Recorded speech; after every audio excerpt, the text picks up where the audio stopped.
Thank you, Wayne. Such a privilege to be here at the NRA today. Thank you for fighting for our freedoms through the years.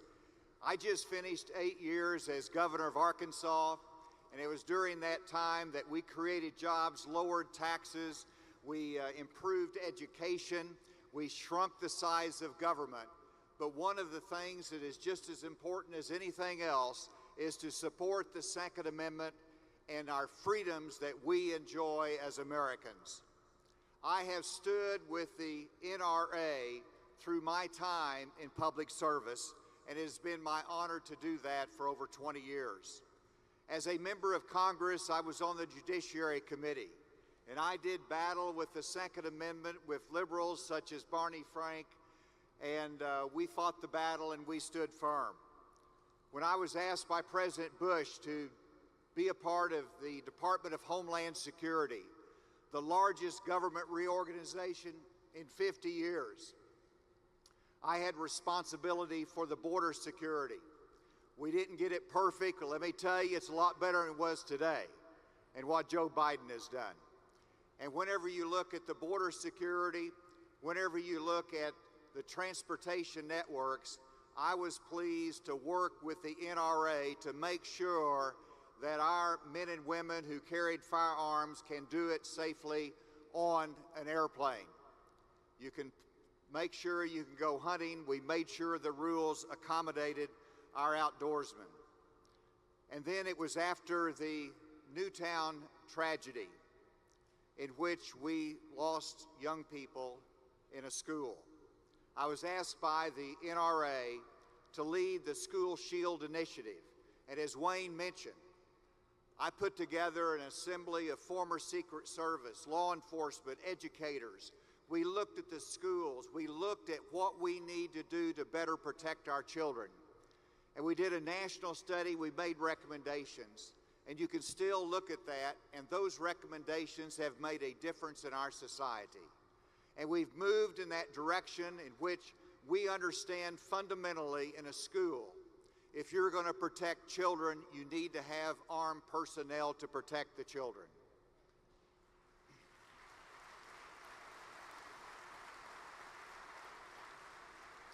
And so in Arkansas, we not only put school resource officers that were trained in law enforcement techniques, but we also authorized school personnel to be trained and to be commissioned as a commissioned officer to carry a firearm in the school and protect the children.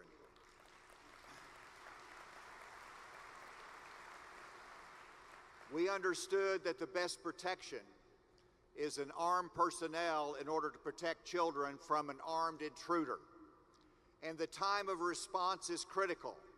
And that is why we wanted to make sure that the school had the personnel there that was trained and ready to respond in the quickest fashion. And so we did that. An example in Arkansas, now we have over 80 schools in which we have over 500 commissioned personnel of the school that's been trained to carry a firearm and to use it and to execute it if necessary to protect the children. That is being duplicated across the country, and we need to make sure that we continue to support that effort. And so I've supported the Second Amendment in a lot of different capacities, and most recently as governor of Arkansas. And not only was it my joy to support the Second Amendment, but also those firearms manufacturing companies need a home. And I said, you can come to Arkansas and you can have a home where we welcome you. And I was delighted to recruit Sig Sauer to come to Arkansas and to build an ammunition plant.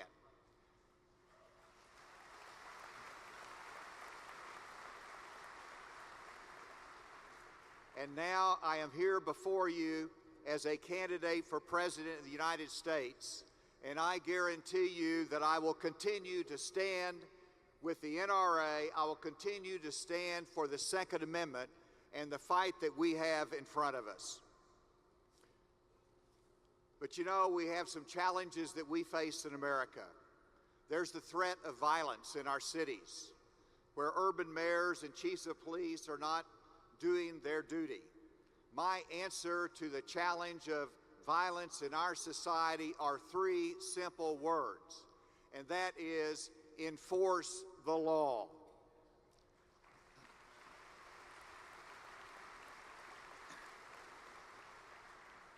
After the tragic murder of George Floyd, there were protests across America, many of those termed violent. Little Rock was no exception. And I witnessed the violence when I said our local law enforcement is not getting the job done. There was threats to people, they were burning buildings, and I said enough is enough. And I called the state police out, I called the National Guard out, and I said we're going to enforce the law. That night we arrested 70 violent criminals, and guess what happened? The violence stopped. You enforce the law. You enforce the law.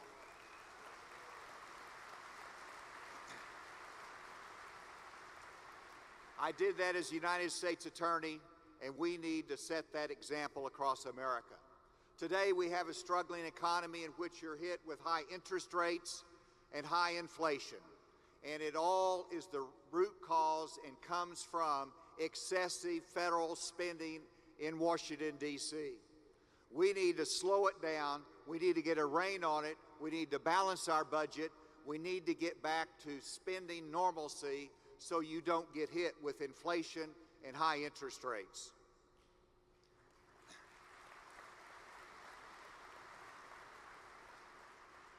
America needs to be strong. Right now, we are struggling in America because we are perceived as weak by our adversaries, which started in our disastrous withdrawal from Afghanistan, in which our enemies said, this is a good time to go into Ukraine by Russia. China has been more aggressive toward Taiwan. America needs to be strong. America needs to lead, and we should not retreat. It is important for America to lead and show strength and not weakness. And yes, we have a dysfunctional southern border, and we need to put more border resources there. We need to make sure that we support the Border Patrol that's doing the job, and we need to go after the cartels in Mexico that are controlling the border and sending fentanyl into the United States of America that is killing 100,000 of our young people every year.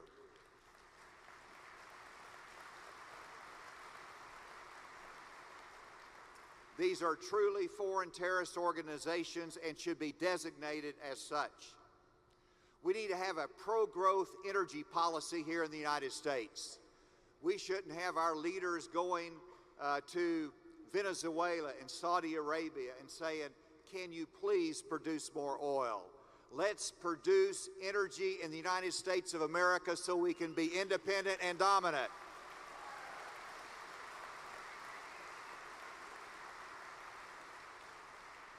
And then we need to stop the leftist social agenda that's coming out of Washington that's impacting our schools, our communities, and our businesses. We need to say enough is enough. And so these are challenges that we face. But I want to come back to something that Vice President Pence remarked about, and that is the tragedies that we have seen most recently in some of our schools and businesses. And our hearts go out to them. But I challenge the NRA, I challenge you to continue to support the National School Shield Initiative that enhances security in our schools and the safety of our children. Let's continue to address our nation's mental health issues and the critical nature that the deficient mental health services has left our country with. We need to enhance those services. We need to address the mental acuity challenges that are faced in our society. We have done that in Arkansas by enhancing the crisis stabilization units so that if someone has a mental health crisis and they come in contact with law enforcement, they can be given the help that they need versus filling up our jails. These are things that are practical and common sense. We need to enhance what we've done in Arkansas, the role of counselors in the schools to help those children that are struggling. And we need to be able to identify the problems and make sure that we issue our firearms under the Second Amendment to law-abiding citizens, but we need to enforce the law to keep them out of the hands of those that are prohibited by law from having those. That is simple common sense to keep us more safe. Ladies and gentlemen, I'm a son of the heartland. I am proud to be from Arkansas. I'm proud to grow up on a farm. I am proud to understand hard work and initiative and responsibility. And I'm proud to stand with you to protect our freedoms, to protect our Second Amendment. And when we look at the future, we need a president in the White House that understands the importance of the Second Amendment and the ability of citizens to protect themselves and to exercise their constitutional rights. We do not have that right now. And we have to win in 2024 to make sure that we can have those protections. And I challenge you today that we need to beat Joe Biden in 2024. And he's praying right now, yes, he's hoping right now that he gets to have a repeat of 2020. And let me tell you, we don't need a rerun of 2020.